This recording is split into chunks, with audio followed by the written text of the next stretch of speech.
శ్రీ వారాహిదేవి జ్యోతిష్యాలయం. ఎటువంటి సమస్యలకైనా ఫోన్ ద్వారానే జ్యోతిష్యం చెప్పబడును.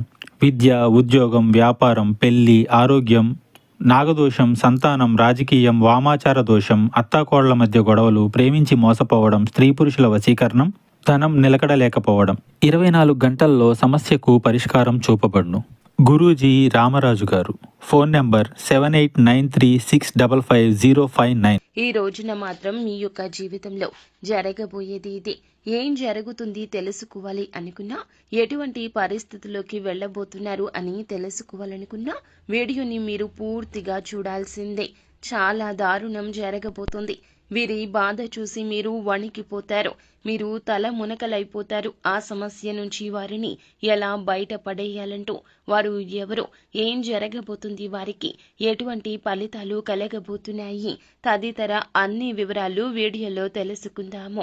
వీడియో మీకు నచ్చినట్లయితే లైక్ చేయండి. మీ లైక్ మాకెంతో సపోర్ట్ అండ్ ఎంకరేజ్మెంట్ గా ఉంటుంది. ఇక ఆలస్యం అనేది ఏ మాత్రము కూడా లేకుండా మనం ఈ వీడియోలోకి వచ్చేద్దాము. ఈ రాశి జాతకుల గురించి ముందుగా మనం తెలుసుకోవాలండి. ఈ రాశి జాతకులు చాలా వరకు కూడాను అసూయ, ద్వేషాలు లేనివారు.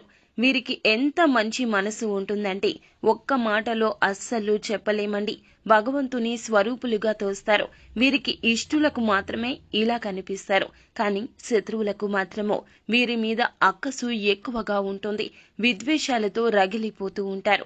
ఎందుకంటే మీ ఉన్నత స్థితి ఇందులకు మూల కారణము. వీరికి ఎంత మంచి మనసు ఉంటుందంటే ఆపద సృష్టించే వ్యక్తులకైనా కూడాను వీరు ప్రేమను పంచగలుగుతారు. అమితంగా అందరినీ ఆకర్షిస్తారు వీరు. వీరి ముఖ వర్చస్సు అటువంటిది. వీరు చేసే పనులు అటువంటివి. ఎదుటి వారికి కష్టం కలగకూడదని వీరికి వీరుగా కష్టం తెచ్చుకుంటారు. కుటుంబాన్ని అంతా జాగ్రత్తగా చూసుకుంటారు. కానీ వీరి బాధను పలువురికి చెప్పుకోవడానికి అస్సలు ఇష్టపడరు.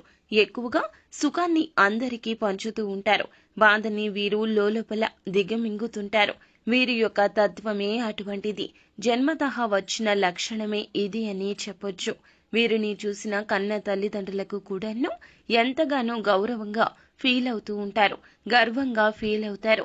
అందరినీ వీరు చక్కగా చూసుకోవడం, అందరితో కలివిడిగా ఉండడం, ఎక్కడికి వెళ్ళినా సరదాగా కాలక్షేపం చేయడం, అందరితో నవ్వులు పూయించడం ఈ రాశి జాతకుల తత్వం కింద చెప్పుకోవాలి. ఈ రాశి జాతకుల మనోచిత్తం చాలా వరకు విచిత్రంగా ఉంటుంది. ఆపదలో ఉన్న వారికి సాయం అందించే వరకు కూడాను నిద్రపోరు అంటే నమ్మశక్యమా? అవునండి, ఖచ్చితంగా మీరు వింటుంది 100కి 100 పాళ్ళు నిజమే. ఎవరైనా కష్టంలో ఉన్నారంటే వీరికి నిద్ర కూడా పట్టదు. ఆపదలో ఉన్నాము, సాయం చేయండి అని అర్థించినా, అపాయంలో ఉన్నారని ఎవ్వరి గురించి ఎవ్వరూ చెప్పినా ఒక అడుగు ముందే ఉంటారు. తనకు మాలిన ధర్మం చెయ్యకూడదు అని నానుడి. ఇటువంటి వారిని చూసి పెద్దవారు పెట్టారేమో అన్నట్లుగా కరెక్ట్ గా వీరికే ఈ మాట సూట్ అవుతోంది. ఈ రాశి జాతకుల యొక్క తత్వము కొన్నిసార్లు కుటుంబానికి కూడా ఇబ్బందికరంగా మారిపోతూ ఉంటుంది. అందరి కష్టాన్ని కూడా వీరు తమ కష్టంగా భావిస్తూ ఉంటారు. తోటి ఉద్యోగులు కావచ్చు, బంధుమిత్రులు కావచ్చు, సన్నిహితులు కావచ్చు, స్నేహితులు కావచ్చు, నిజాయితీ పరులు అయితే గనక వీరిని ఇబ్బంది పెట్టరు. కానీ కొంతమంది ఉంటారండి, వీరి జీవితంలోనే కాదు అందరి జీవితాల్లో ఇటువంటి వారు ఉంటారు. ఇది పక్క. అవకాశం దొరికితే చాలండి, ఎదుటి వారిని ఎప్పుడు మోసం చేద్దాము, మనం ఒక మెట్టు పైకి ఎక్కేద్దాము అన్నట్లుగా ఇటువంటి వ్యక్తులు ఇప్పటి ఆధునిక యుగంలో చాలా మంది ఉన్నారండి. ఈ మోసపూరిత మనుషుల మధ్య మనం ఉంటున్నాము. ముఖ్యంగా ఇటువంటి మనుషుల మధ్య ఉంటున్న ఈ రాశి జాతకులు గమనించుకోలేకపోతున్నారు. 100కి 200% ఇటువంటి మనుషులే మీ చుట్టూరా ఉన్నారు. అయితే ఈ రాశి జాతకులకు కీడులో ఒక మేలు కూడా ఉన్నదండి. మీ చుట్టూ ఉన్న వ్యక్తుల్లో మిమ్మల్ని అమితంగా ప్రేమించేవారు కూడా ఉన్నారు.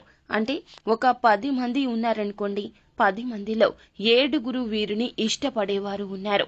అయితే ఆ ఇష్టపడేవారిలో ఒకరికి ఈ రోజున కష్టం కలగబోతుంది, దారుణం జరగబోతుంది. ఈ యొక్క వార్త మీకు ఫోన్ ద్వారా కావచ్చు, లేదా ఎవరి ద్వారా అయినా కావచ్చును, ఈ యొక్క వార్త మీ చెవిన చేరుకుంటుంది. మీ తోబుట్టువులకు కావచ్చు, జీవిత భాగస్వామికి కావచ్చు, కన్న తల్లిదండ్రులకు కావచ్చు, మీరు అమితంగా ఇష్టపడే మీ స్నేహితులకు కూడా కావచ్చు, ఈ రోజున వారికి సంబంధించి ఒక అశుభ వార్త వినబోతున్నారు. వారికి ఏదైనా యాక్సిడెంట్స్ రూపంలో కలిగిన నష్టం కావచ్చు, లేదంటే వారికి కలిగిన ధన నష్టం కావచ్చు, లేదా వారి యొక్క బంధం విచ్ఛిన్నమైంది అనే ఒక వార్త కావచ్చు మీ చెవిన పడబోతూ ఉన్నది. మీ జీవిత భాగస్వామికి లేదా మీ కన్న తల్లిదండ్రులకు వారి యొక్క కెరియర్లో లేదా వారి యొక్క జీవితంలో వినకూడని ఒక అశుభ వార్త వినడం, లేదా మీ తోబుట్టువులకు జరిగిన అన్యాయాన్ని, వారికి వచ్చిన కష్టాన్ని విని మీ తల్లిదండ్రులు చెల్లించిపోవడం, ఇలా ఏ రూపంలో అయినా కావచ్చునండి. మీకు ఇష్టమైన వారికి కష్టం కలిగింది, మీరు ఇష్టమైన వారు అందులకు దుఃఖిస్తున్నారు. ఇలా మీ ఇల్లు ఈ రోజు అంతా కూడా ఇటువంటి వాతావరణంలో మునిగిపోతుంది. వారి బాధ చూసి మీరు వణికిపోతారు. ఏం చేయాలో తెలియక భగవంతునికి మొరపెట్టుకుంటారు. కష్టం వచ్చినప్పుడు వెంటనే భగవంతుడు తప్పక గుర్తొస్తాడు. కానీ ఈ రాశి జాతకులకు భగవంతుడు అంటే నమ్మకం ఎక్కువ. నిత్యము కూడాను మీరు భగవంతుని నమ్ముతారు, ఆరాధిస్తారు, పూజిస్తారు. కానీ ఈ కష్టం ఎందుకు వచ్చిందంటూ ఈ రోజున ఆర్తనాదాలు చేస్తారు. వారి యొక్క సమస్య చూసి మీ గుండె చెరువైపోతుందండి. కానీ మీరు కూడా డీలా పడితే మీ యొక్క కుటుంబాన్ని ఎవరు పైకి తెస్తారు చెప్పండి? ఆ కష్టం నుండి పైకి తీసుకురావాలంటే మీరు కొండంత ధైర్యాన్ని చూపించాలి. మీరు కొండంత ధైర్యంగా ఉండాలి. కావున ఈ రోజున వారికి మీరు ధైర్యం చెప్పండి. మనిషి సహాయం చేయండి. వారికి అండగా నిలబడండి. మీ వెనుక మేమున్నాము, ఎటువంటి పరిస్థితుల్లో అయినా నేను ఉన్నాను అంటూ వారికి ధైర్యం చెప్పే ప్రయత్నం చేయండి.